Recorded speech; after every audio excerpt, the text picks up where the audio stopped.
gonna hit it with a little bit of oil. So what's gonna happen here, this is actually a dish that's kind of come off of an Italian dish called a matriciana.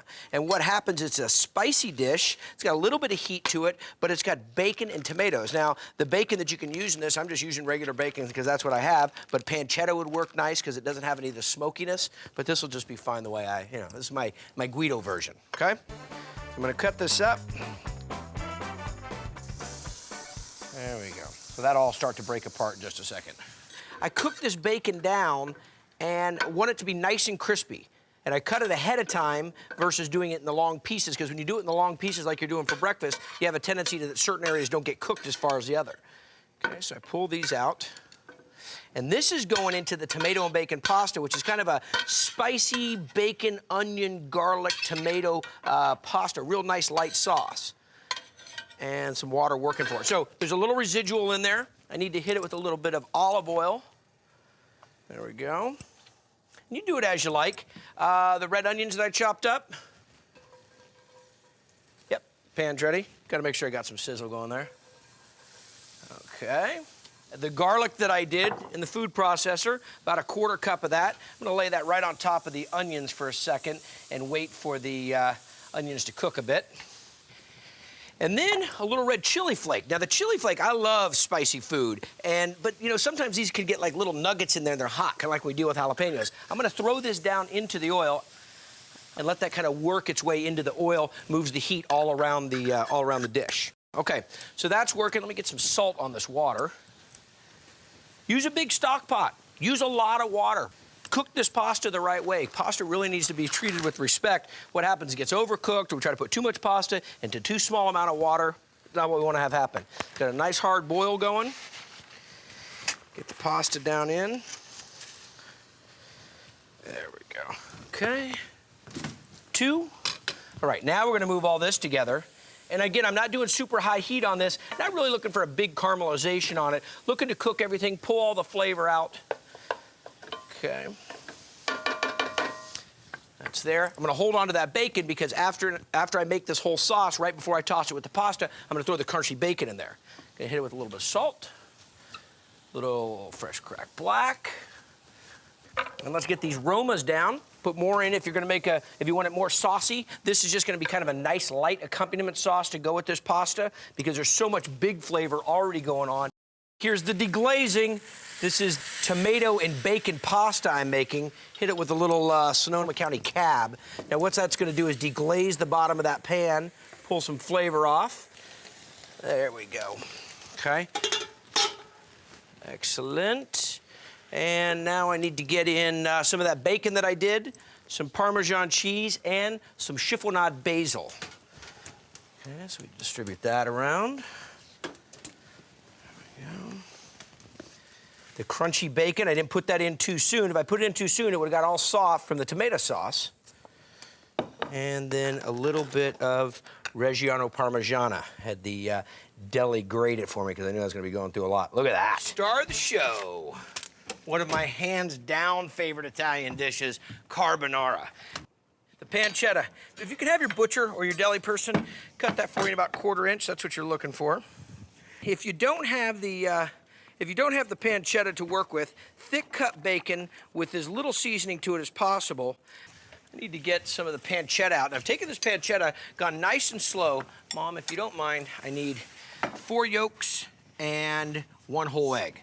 Half of the pancetta comes out, nice and crispy. I haven't put too much heat on this. Nice crunch, nice crisp. Okay, so we'll hold on to this. Let it continue to cook down a little bit, and let me get some salt into my pasta water. Very nice. And bucatini is the pasta. Now this is, out of all the types of pasta, this is my favorite. The kids are big penne rigate, you know, the penne pasta. This to me is kind of the cross. Love spaghetti, love the texture. It's what we used to throw on the ceiling in Ferndale. But this right here has a hole through it, bucatini, small hole. So what we're gonna do is take a pound of this, and you're not, when it comes to pasta, I really think spending the money on it, getting the pasta that's got kind of a rough finish to it, not a super sheen, it's the way that it was dried, it was the way that it was processed. Pay the money for the pasta. You're gonna eat it, do it, okay? So that goes down. Nothing like dry pasta. It just gives, it gives a better tooth. Al dente, you know, to the tooth. Yeah. Now, a little cayenne pepper, just a touch. I mean, we're talking just a touch. And a little black pepper, Mom, if you want to go ahead and grab a fork and kind of mix this up a little bit. There we go.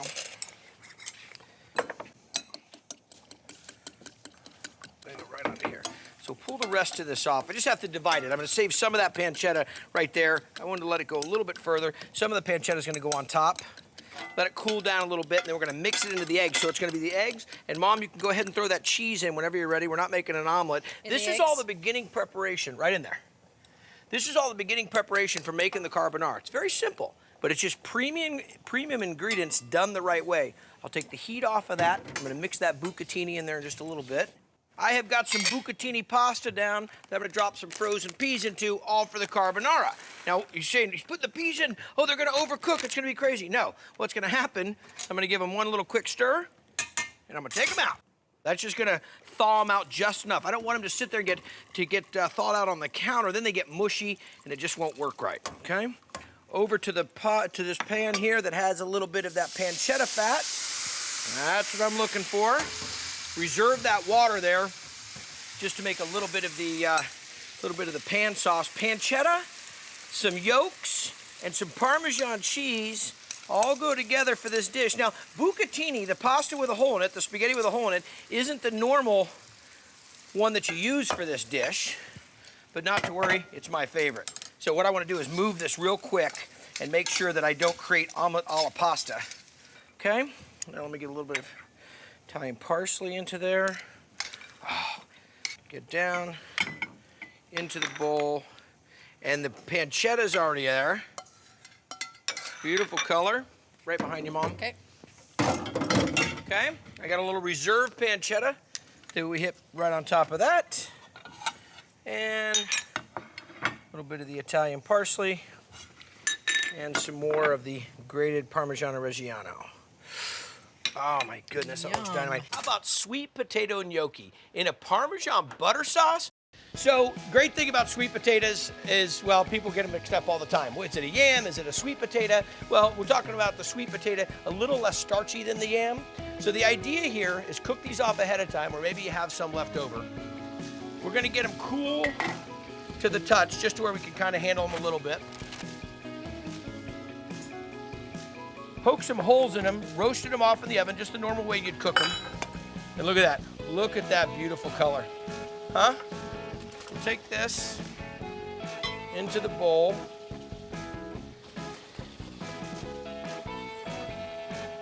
Some grated parm, maybe about a cup. A little olive oil, a couple tablespoons of that. Little brown sugar. I know that we have the sweetness of the sweet potato going on, but a little brown sugar will go a long way. A little salt and pepper. There we go. And here's where we really start adding the subtle flavor, but the flavor that everybody will go like, why? Why does this gnocchi taste so fantastic? It's this. We're gonna use a little thyme, a little fresh thyme.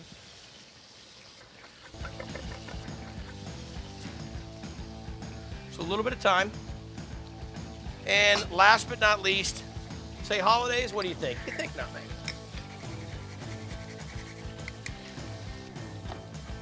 Okay, lock that down. Let that slowly whip together there for a second. Turn it up. We're gonna really let that fluff up. We're really gonna put a lot of air into that and aerate it. It's gonna be nice, and that'll help it get nice and creamy. Because remember, on your gnocchi, you don't want those dense little hard pillows. You want to be nice, light, and fluffy. Now this right here looks like pumpkin pie filling, just in the savory sense. Bring this off.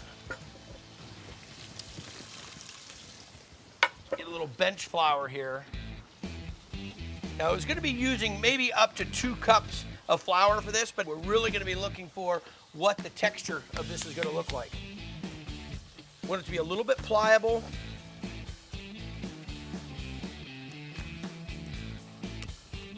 Seems like a little now, but there's a ton of flavor in that. And again, just the opportunity to repurpose that sweet potato. Could have been left over. You know how you have the big Thanksgiving party the night before? Well, the great thing is you could cook off those sweet potatoes, had them done and ready to go. Just one less thing that you have to cook on the actual big turkey day. Okay.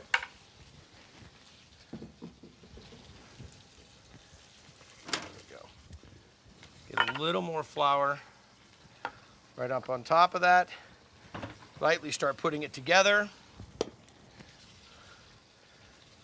Oh, this is perfect. Making gnocchi, it takes a lot of time. Well, it doesn't take a lot of time. It takes patience because you're working with something really super delicate. So what I've got here is some sweet potatoes I cooked ahead of time, made this fantastic little mixture with a little bit of thyme, a lot of Parmesan cheese, and some olive oil, and now I'm just lightly kneading in the flour. It's not an exact science because I don't know how many sweet potatoes I'm gonna have and how wet they're going to be, so I'm just working them enough just to where they're not tacky, and I'm gonna be able to start to roll them out to make those little dumplings.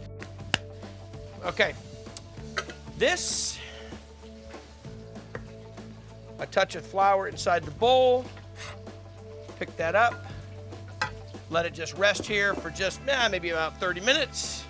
So I took the sweet potatoes, kneaded it in a little bit of flour, and then I let it rest there in a floured bowl. Now, cut off a manageable piece, a little bit of flour, and what we're looking for, let me just kind of show you the doughiness is. It's kind of tender like a pillow, not dense, not hard. For the size that it is, it's really kind of nice and light. Kind of feels like it might be a pastry. So I'm just gonna lightly roll this out. There we go. A little bit more manageable piece to work with. Uniform size, so they cook equally, okay? And we'll just knock off little 1-inch pieces. Go.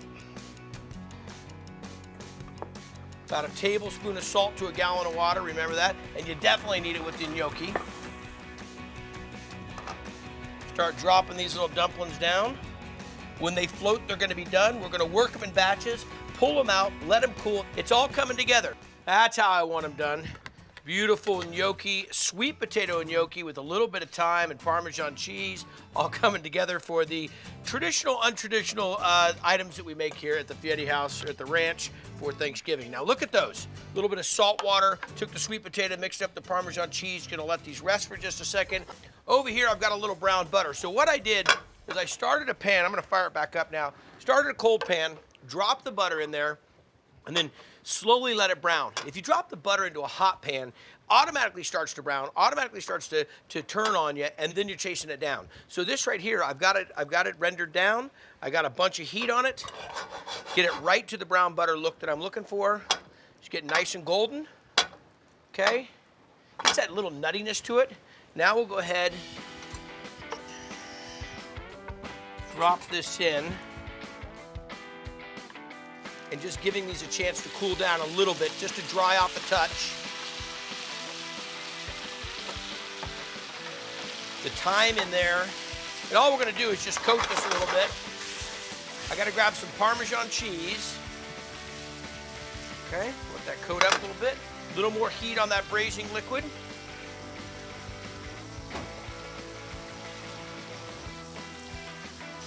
A little Parm on top of that, and that's all she wrote. They're already nice and warm. Okay. First, that little pillow. Sweet potato.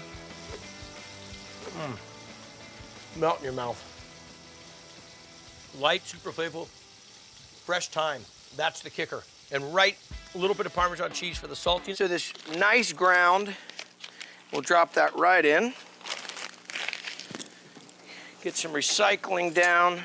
Break this up just a bit. Now here's the interesting thing. It's got a really crazy texture in this Cincinnati style chili meat. We're gonna cook it down to a point where it really has a real thin texture. It's kind of real fine. It's not big chunks like you might typically find in chili. So there, a little bit of salt, some fresh cracked black pepper I always keep on hand, and we'll let that kind of work a little bit. So we're gonna take an onion, dice it up, and we'll put a little bit of onion in here to flavor the meat, but we're also gonna throw a little onion on top of it, and I'll talk about that in a second, about the chili going the 6-way. Or actually, it's 5-way. I think 6-way is when I put jalapenos on it. So we'll just give a little dice to this onion. Now, I recently shot on Diners, Drive-Ins, and Dives. We went to Cincinnati to do Cincinnati chili, and do you know that Cincinnatians eat over 2 million pounds of Cincinnati chili a year, topped with over 850,000 pounds of cheddar cheese? So with all of that said, it's 80-20 ground beef. So the onions go in. Now look at the ground beef. I did this ground beef, it's an 80-20, and I kind of made this beginning of breaking down the meat nice and slow, little salt, little pepper, and some onions. Now I'm gonna go into the crazy seasoning. A little bit of ginger, about 2½ teaspoons. Little mustard, so the ginger and the mustard kind of give some spice and a little bit of sweetness. Get in some cinnamon, about 2½ teaspoons. Touch of there, a little cumin.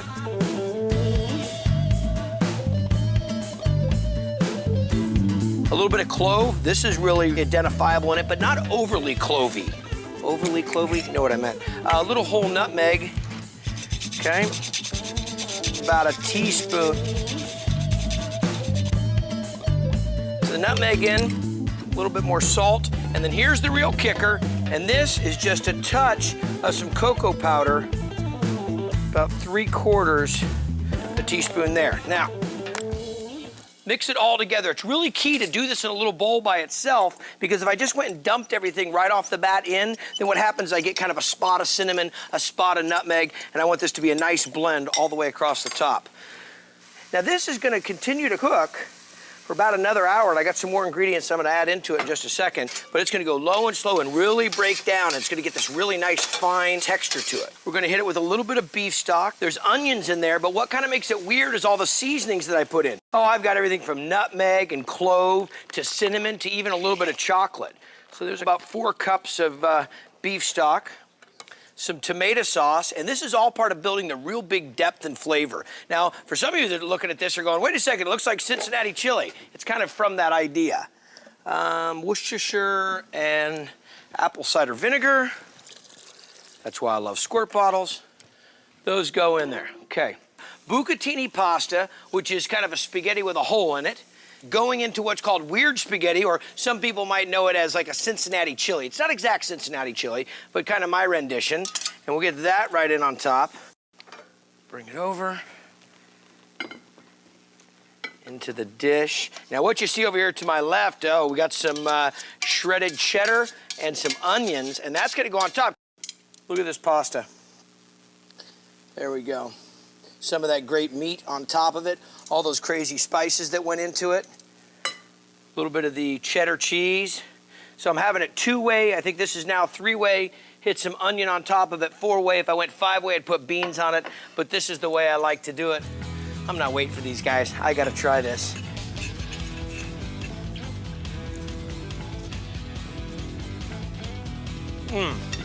Fantastic.